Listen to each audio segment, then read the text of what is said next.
Good morning student. SST के online class में आपका स्वागत है। इस समय हम लोग इतिहास में चैप्टर 3 ग्रामीण क्षेत्र पर ब्रिटिश शासन का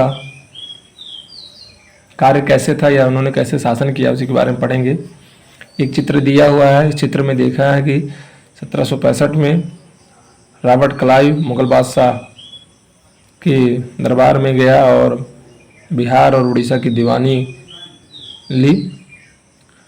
कंपनी कैसे एक व्यापारी कंपनी से धीरे धीरे दीवान बन गई या शासक बन गई, उसके बारे में पढ़ेंगे हम लोग। चलिए ठीक है। अभी आप पीछे हम लोगों ने पढ़ा कि प्लासी और बक्सर के युद्ध के बाद जो एक कंपनी थी वो व्यापारी से अब शासन वर्ग में आ गई और उसे बंगाल, बिहार, उड़ीसा और अन्य जैसे जो राज्य थे उनकी दीवानी उन्हें मिल गई। उसी के बारे में हमें यहाँ चर्चा करना है। 12 अगस्त 1765 को मुगल बादशाह ने ईस्ट इंडिया कंपनी को बंगाल का दीवान तैनात किया। इस बात की पूरी संभावना यह है कि यह घटना मुट्ठी भर अंग्रेज और हिंदुस्तानियों की मौजूदगी में रॉबर्ट क्लाइव के तंबू में घटी होगी, लेकिन ऊपर दिए गए चित्र में इस घटना को एक भव्य समारोह के रूप में दिखाया गया है। यह चित्र उस चित्रकार ने बनाया जिसे रॉबर्ट क्लाइव ने अपने जीवन की यादगार घटनाओं को चित्रित करने का जिम्मा सौंपा था। बंगाल की दीवानी हाथ में आ जाना अंग्रेजों के लिए निश्चय ही एक बहुत बड़ी घटना थी। दीवान के तौर पर कंपनी अपने नियंत्रण वाले भूभाग के आर्थिक मामलों की मुख्य शासक बन गई थी। अब उसे किसी की आज्ञा या व्यापार करने के लिए अनुमति लेने या दस्तक लेने या मंजूरी लेने की जरूरत नहीं थी। अब उसे अपनी जमीन का शासन चलाने और आमदनी को व्यवस्थित करने का रास्ता ढूंढना था। इसके लिए उसने एक ऐसा रास्ता ढूंढना था जिससे कंपनी के बढ़ते खर्चों को पूरा करने के लिए काफ़ी आमदनी जुटाई जा सके। व्यापारी कंपनियों के नाते उसे यह ख्याल भी रखना था कि वह अपनी ज़रूरत की चीज़ें खरीदती और बेचती रहे।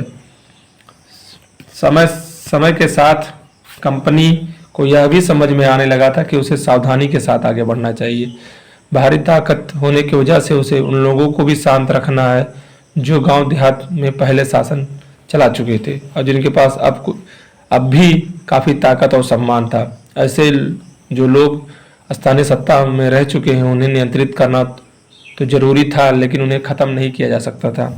यह काम कैसे हो, इस अध्याय में हम देखेंगे कि कंपनी ने ग्रामीण इलाकों को कैसे उपनिवेश बनाया, आय के संसाधन कैसे जुटाए, लोगों के अधिकार किस तरह से तय किए और मनमाफिक फसलों की खेती कैसे कराई।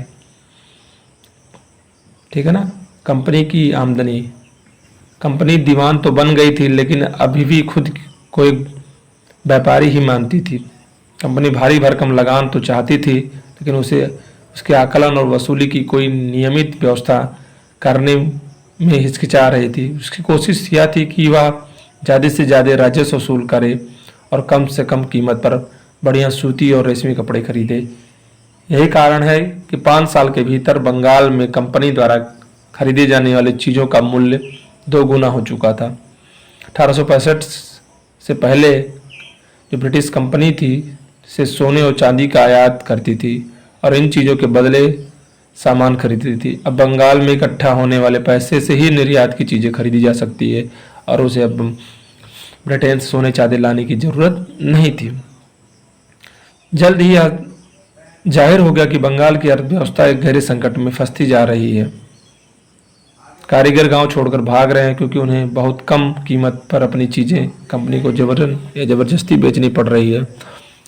किसान अपना लगान नहीं चुका पा रहे हैं, कामगार जो हैं उनका उत्पादन गिर रहा है और खेती चौपट होने की दशा में बढ़ रही है। चित्र देखिए, चित्र 2 में बंगाल स्थित जो मुर्शिदाबाद का एक साप्ताहिक हाट, एक बाजार है, इसमें दिखाया गया है ग्रामीण इलाकों के किसान और कारीगर अपनी चीज़ें बेचने और जरूरत की चीज़ें खरीदने के लिए नियमित रूप से बाज़ारों में आते थे।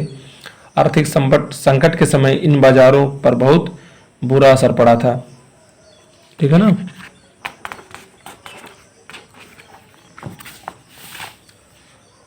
सत्रह सौ 1770 के भयंकर अकाल ने भी बंगाल में 1 करोड़ लोगों की मौत की नींद सुला दिया था। इस अकाल में लगभग 1/3 आबादी समाप्त हो गई थी। खेती में सुधार की जरूरत थी। चित्र में देखेंगे लॉर्ड कार्नवालिस जिसने अस्थायी बंदोबस्त लागू किया। उस समय लॉर्ड कॉर्नवालिस भारत का गवर्नर जनरल था। अगर अर्थव्यवस्था संकट में हो तो क्या कंपनी अपनी राजस्व आय के बारे में आश्वस्त रह सकती थी। कंपनी के ज्यादातर अफसरों को यह लगने लगा था कि कंपनी में निवेश करना और खेती में सुधार लाना जरूरी है। यह काम किस तरीके से किया जा सकता है, इस सवाल पर 2 दशकों तक बहस चल रही थी। आखिरकार कंपनी ने 1793 में अस्थायी बंदोबस्त लागू किया। इस बंदोबस्त की शर्तों के हिसाब से राजाओं और तालुकदारों को जमींदार के रूप में मान्यता दी गई। उन्हें किसान से लगान वसूलने और कंपनी को राजस्व चुकाने का जिम्मा दिया गया। उनकी ओर से चुकाई जाने वाली जो राशि थी वह अस्थायी रूप से फिक्स कर दी गई थी। इसका मतलब यह था कि भविष्य में भी कभी भी इसमें इजाफा नहीं किया जा सकता। अंग्रेजों को यह लगता था कि उन्हें यह नियमित रूप से राजस्व मिलता रहेगा और जमींदारों को जमीन में सुधार करने के लिए खर्च को प्रोत्साहन मिलेगा। उन्हें लगता था कि क्योंकि राज्य की ओर से कोई राजस्व की मांग बढ़ने वाली नहीं है, इसलिए जमींदार बढ़ते उत्पादन में फायदे में रहेंगे। बंगाल के रियायतों पर कोलब्रुक का कथन, बंगाल के बहुत सारे गांवों में कई ताकतवर रैयत खुद को खेती नहीं करते थे। वे औरों को पट्टे पे जमीन दे देते थे और उनसे भारी लगान वसूलते थे। 1860 के एसटी कोलब्रुक ने इन काश्तकारों की स्थिति के बारे में लिखा है। बटाई की भारी शर्तों और मवेशियों, बीज, आजीविका और कर्ज के बदले बेगारी से दबे ये काश्तकार खुद को कर्ज से कभी उभर नहीं पाए।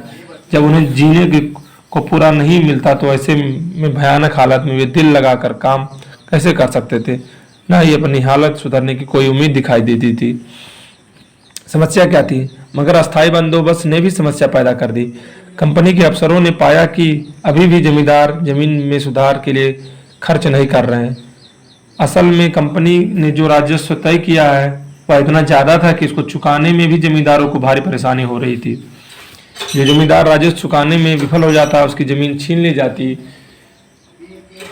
और बहुत सारी जमींदारियों को कंपनी ने बाकायदा नीलाम कर चुकी थी।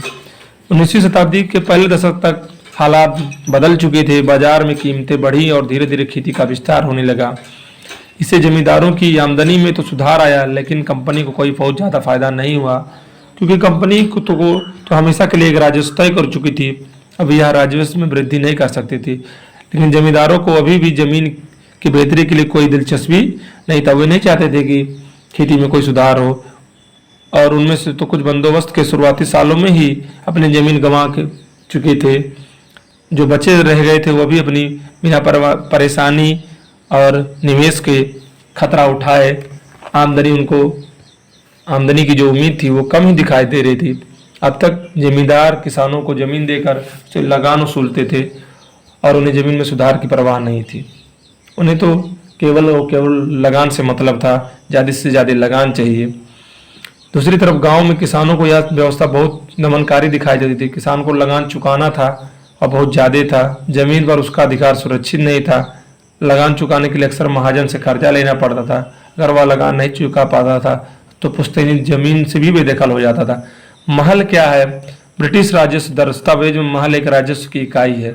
यह एक गांव और गांवों का एक समूह होता था जो मिलकर अंग्रेजों से खरीदते थे और समूह में खेती करते थे, और जो भी खेत से लाभ होता था मिलकर सब लोग आपस में बांट लेते थे।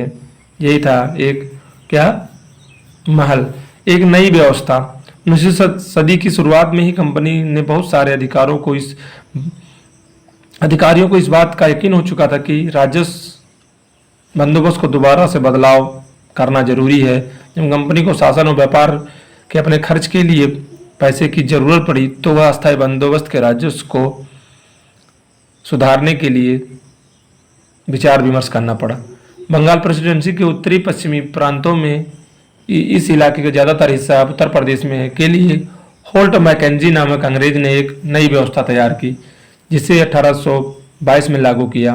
मैकेंजी को विश्वास था कि उत्तर भारतीय समाज में गांव एक महत्वपूर्ण सामाजिक संस्था है और उसे बचाए रखना चाहिए।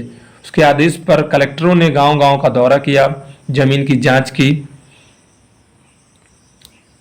जांच की और खेतों को मापा, विभिन्न समूहों के रीति रिवाजों को दर्ज किया। गांव के एक एक खेत के अनुमानित राजस्व को जोड़कर हर गांव का ग्राम समूह या महल से वसूल होने वाले राजस्व का हिसाब लगाया। इस राजस्व को अस्थायी रूप से तय नहीं किया गया, बल्कि समय समय पर संशोधनों की गुंजाइश रखी गई। राजस्व इकट्ठा करने और उसे कंपनी को अदा करने का जिम्मा जमींदारों की बजाय गांव के मुखिया को सौंप दिया गया और इस व्यवस्था को महलवारी बंदोबस्त के नाम से जाना गया। अगला जो है वो है आपका मुनरो व्यवस्था। इसे हम लोग आगे पढ़ेंगे।